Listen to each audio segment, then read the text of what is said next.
So I'm going to show you steps for hookup, the steps I take. Yours may be different depending on the rig you have, depending on the size, and depending on how you like to do it. But I have a reason for doing it the way I do it, and I'll explain that as we go. The first thing I'm going to do before I back into my site is take a look at it and assess whether or not the pad is level, whether it slopes to the right, to the left, and does it go up in the back or down, and kind of get a lay for the land to see where I want to put my trailer. One of the great things about having a Casita is that the Casita trailer is small enough that you can back your trailer further in the site to the back, more to the front. It all depends on your connections and how far you want to be from them. But if you're lucky enough to have some shade trees, you can then assess where the shade is. If you want shade in the evening, you'll know kind of where to put the trailer based upon compass directions and where the sun is. If you want more shade in the morning and you have that luxury, you can then move your trailer to the front or the back of the site depending on what works best for you. And because it's small, you can also then put the trailer more to that side or more to this side depending on the slope of the ground around the trailer. If it's flat and level, that's great. You don't have to worry about it so much. So what I do is I pick a place where I'm going to back it up, and then Cindy helps me back it up to kind of where we figure is the best spot.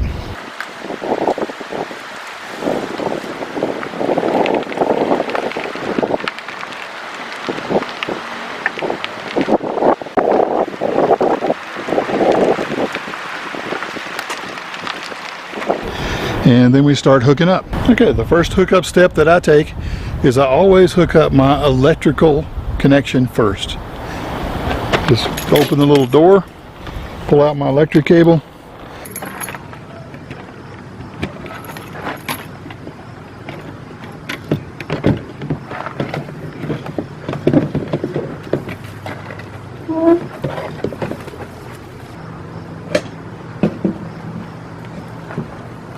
I go over here to the electric box, and the first thing you do is you make sure that the connection that you're going to plug into, in this case a 30 amp connection, right here, the 30 amp breaker, I'm going to turn it off before I plug in, and then after I plug in I'm going to turn it back on. That's just to prevent any surges or anything like that from happening, or sparks to happen between the plug and the outlet we're plugging into. Most all campsites come with a 50 amp plug, a 30 amp plug, and a 20 amp. Unless you specify a 30 amp only site and it may only have the 30 amp plug. The sites here all have, there are a few that are 30 amp only, but I found that most of them are 50 amp, 30 amp, 20 amp combos. So the other thing that I have on my electric cord is I have this surge guard surge protector, and it lets me know if there's anything wrong with the wiring to the box so that it can protect my trailer and I don't have any problems with my electrical. So a good surge protection device like this is great. You can get it at Amazon, Walmart.com, Camping World, a lot of other sources.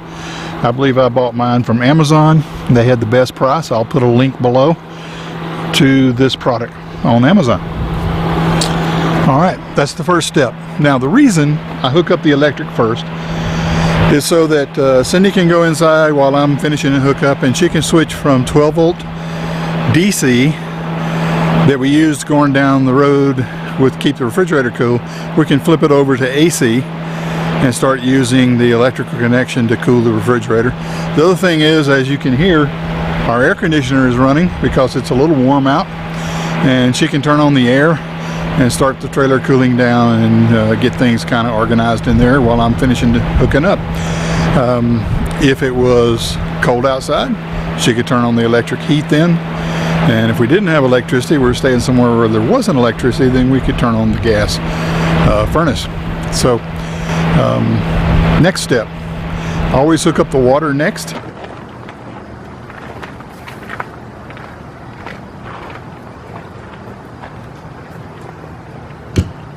I'm going to go right around here to the back of this post, and you can see that the water hookup is right here. The water hookup is pretty much standard in most campsites. Now they have provided a pressure regulator on here, but I have a pressure regulator here right above my filter. I just keep that on my line at all times. Pressure will vary a lot from campsite to campsite, and this will ensure that there's no high pressure that makes it into your trailer plumbing system and mess it up. Heard a lot of stories about pipes bursting inside trailers because the campground water supply had too much pressure. So a good pressure regulator, again, you can get it Amazon, Walmart, Camping World, other outlet places. They're not that expensive, and they regulate the water pressure down to about 45 pounds automatically. Some fancy setups, they have gauges and all of that kind of stuff. This one's worked fine for me for over a year, no problem. Now, with your water filter, you can buy a 2-pack of these pretty economically, and they come with this little flexible hose piece right here. This yellow plastic spinner makes it real easy to tighten off and on. And then you have your water hose. White is the drinking water approved hose color. Casita includes 125-foot white hose with your setup. I have an extra 10-foot extension in case I need more length. First thing I do when I get here is I'm going to run this water for just a moment before I hook my stuff up to it, so that the if any bugs or anything have crawled up into the faucet, it cleans it out a little bit. So I run a little water there, and then I hook up my hose, and then I hold the end of the hose out here and run some water through the whole hose and filter system just to flush out anything that might have gotten into the hose during storage from site to site. So over at the trailer, I have a little 45-degree connection here. It makes it real easy. This little piece comes off and it screws into the city water connection here on the trailer, and it's just a snap-off, snap-on fitting. It's real easy. I'll show you that. This little fitting just keeps the hose from coming straight out of the trailer, and it'll get into a bind in here, and this just helps it go down toward the ground like it should be. And this is a little quick disconnect fitting, so all it does is it just snaps on like that, and it's connected real quick and easy. This is real easy to screw on and off right here, and so real quick connection, and you're hooked up to the water. And then you turn your water on. When you're going down the road, if you happen to use the restroom in your trailer, you're going to want to turn on your water pump switch inside. And this way, once the water is hooked up, you can turn your water pump switch off inside your trailer, and now your own city water hookup. Next thing I'm going to do is open up my water heater door and flip the AC switch on so the hot water tank can warm up with AC power.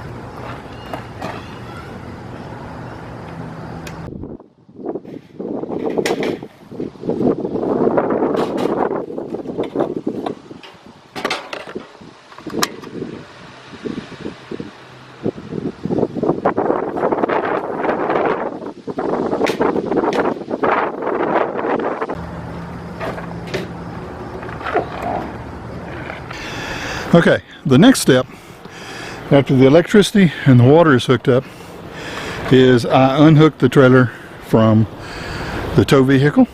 First step in unhooking the trailer is to chalk the wheels with wheel chocks.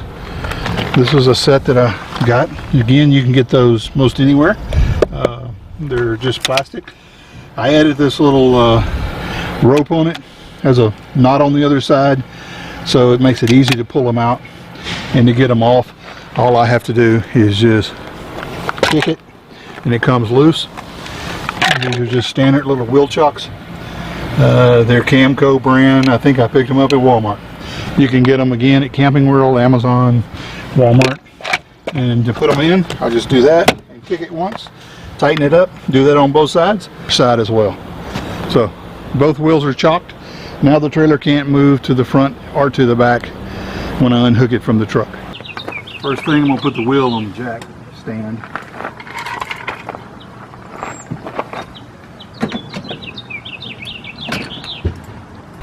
At the factory, when you pick up your Casita trailer, or if you purchase it from someone, you're going to make sure you get a wheel like this that goes on your jack stand. Little pin there holds it in place.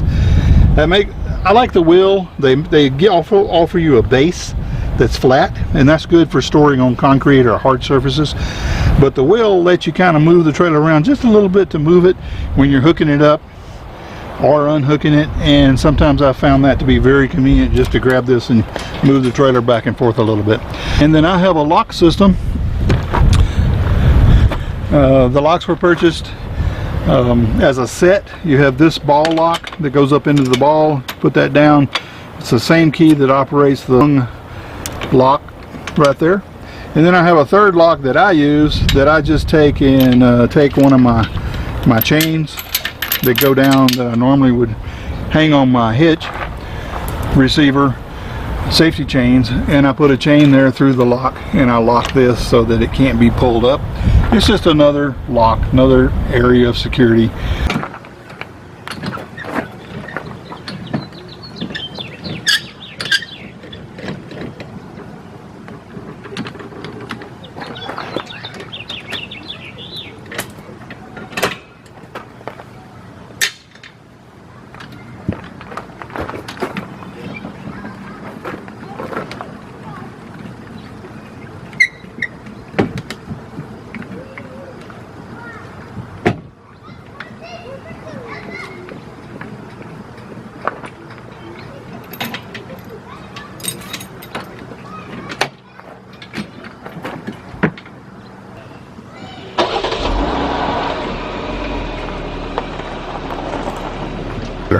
Now, after I've unhooked it from the hitch, I got a little rubber cap right here that I put over the ball to keep any grease or oil, because sometimes I lubricate that, prevent squeaking, and it will keep you from rubbing against that and getting all greasy.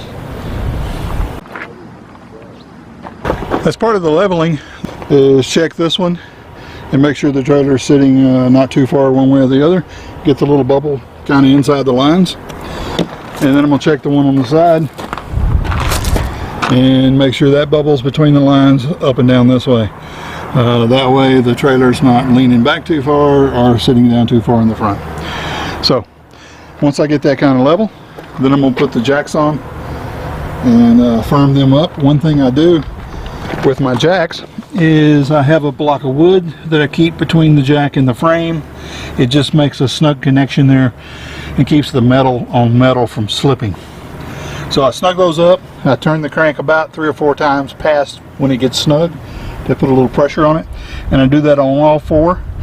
I check my level again. If it's a little off or whatever, then I can crank the jacks on one side or the jacks in the back to bring the back up, or bring the front up, or the jacks on the left or the jacks on the right to get the trailer sitting pretty level.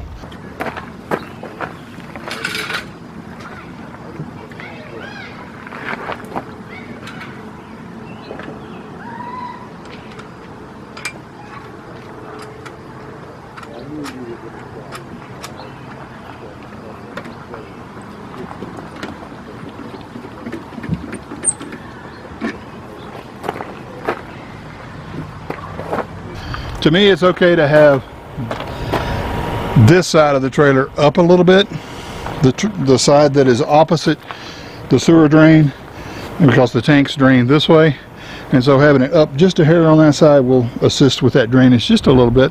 It's not going to make a lot of difference, but having it up that way is better than having it tilted this way, and then you have a problem with your fluids draining out of your tanks. Now it's time to hook up the sewer. One of my other videos shows how I attach this plastic fence post container on the back to hold my sewer hose. Makes it real easy to pull it out.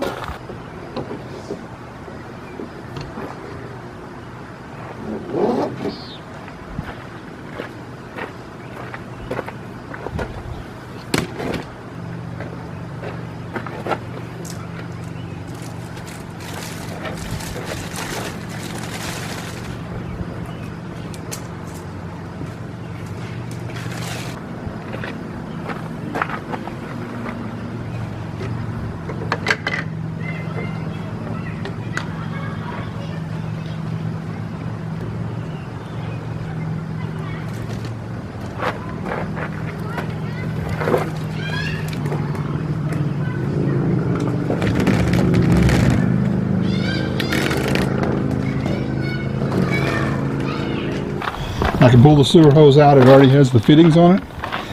And I have on my sewer hose, I got this 30-degree angle connection that has a clear window here so you can see fluid flowing through it, and that way you'll know when to close your valves. Black water drain, gray water drain, it lets you know when it's drained. The other thing I have is this accordion sewer hose support. It's come in really handy. You just set that out and kind of snake it along where your sewer hose is going to lay, and it gives you a good positive slant all the way to the connection. With the Rhino hose came this adapter that screws into the 4-inch port. Every RV park I've ever been in has one of these type of connections, or they'll have just a cement hole with a cap over it, and this works in either case. Your hose here attaches to this, and this screws into here. It makes a sealed connection. Most RV parks require sealed connections here, so you've got to make sure you have that part to screw in there. Your hose fits in it, and then your little hose caddy, little accordion shaped thing, the hose just lays in it. You have a good positive slant downhill from your drains to the sewer connection. And you can see the liquid. I'll open my gray water tank a little bit, let some water flow through there, and you can see how the water flows through, and you can see it flowing.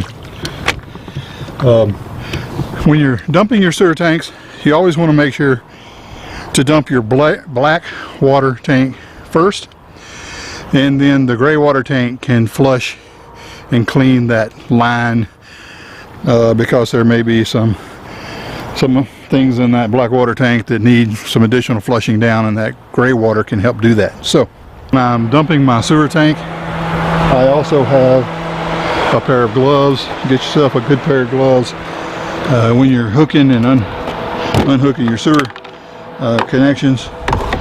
You can have you a good pair of gloves here to protect your hands from any contaminants.